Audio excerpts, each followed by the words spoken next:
Bandiraɓe leñol on jarama on beltanama no fewi on jaɓɓama e jeyde TikTok ema YouTube fulfulde network. Min na so Yusuf Ousmane yelanton khairuji ɗuɗɗi. Hande bo kadi mi wardani on e yimre am mbiyeten poem dow jande. Kadi na e wonnugo wakkati nasten nder yimre nden. E inde ilahu ba wowa hande mi fuɗɗiri wallanmi e dow komi titi ba nonno mi niyori. Hande ka jande mi siftori ngam ɗuɗɓe e mare ɓe beltori e mare ɓe kaari nyamdu fa ɓe jarti mbosiri. Wawɓe haala mbi gila ki kecci ki wurtete, paamen kadi jande gila bimbinde nastete. Ɓiɓɓe men jawɗinen ɓe to mare ngam ɗuuɗi ko nyeɗete. Ayso nde nastama gila bimbi ɗuuɗi ko famete, kayre mi faami nde jengantake ngam ton heewi ko nokkete.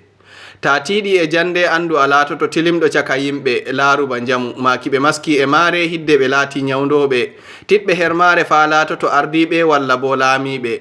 Duniyaru hande yo warti janguɓe laati rimɓe ndimu bo belɗum naaba majjuɗo laawol dilla e telɓe.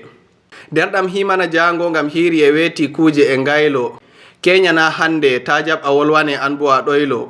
Ewuba gollirɗe ɗe nden no fu garti yimɓe so kokkama e salo yo barka ka jande hebbini jeyɗe ɗe internet fa yimɓe e ngiilo. Boteji e kewi ton janguɗo famata wodi ko subte hama o laato ballo. Laaru ko e filuji fa hande janguɗo kanko ɓurdi e riba yawɗin hermare ta laatoɗa mo siwtaki ba mbabba. Nayi ma kara e jamɗa samta hulɓi baba ƴewnu sakiraɓe ma fu kawta e suudu baba ay fa julde ma laaɓa sey to a titake kaaba. Jagorɗo men gila nden no wi'i jangen duren ndemen ko kaɓanten fu laaɓanta en ma en notake noddandu sehu men en andirama e nodde notona ba ɓe hani paamen. Ƴewne salo bo fuɗɗam asar saliɓe ka jande kabden jomen notoɗen so ka jangirde haala nata doggen somen. Bandol fulɓe laɓɓini ɓokkirimata nyande non ma tadorgol nandayi e rande. Woɓe haala bo mbi'i hoore teddanta dande ko marɗa wodi saman amma himana jande. Kamare mi sawrete jawna jawɗina horiɓe ta jab laatoɗa winde. Heftule on mo jangayi fa laatoto ɗagguɗo so ka dayi ma kanko fa laatoto majjuɗo. Tinna ka jande ngam kewtoya nyembeteɗo min mi nyembata saliɗo ka jande sakko ma sakitiɗo. Suɓu darorgal lamgal laatoɗa ɗelkuɗo. Metti mettani on biyaɗo war jangu o wi'a min mi wawata. Tindinore no famɗiri fu ma o ɗaɓɓiti mo wallata. Cuuɗiɗum makko fu wangoyi ngam sey e woɓɓe o famata. Koyɗum ko heɓtete ma sey giya yo ƴama ƴamta.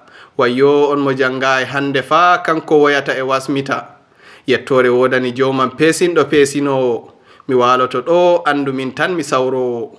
So a hoti ngesa bo kadi tawayam mi awowo. Tati ɗi sehu men fu mi hosiɗi ngam ton to walde ma tawayam mi durowo. Wakkere tefuki andal bo ton ƴewniram liñowo.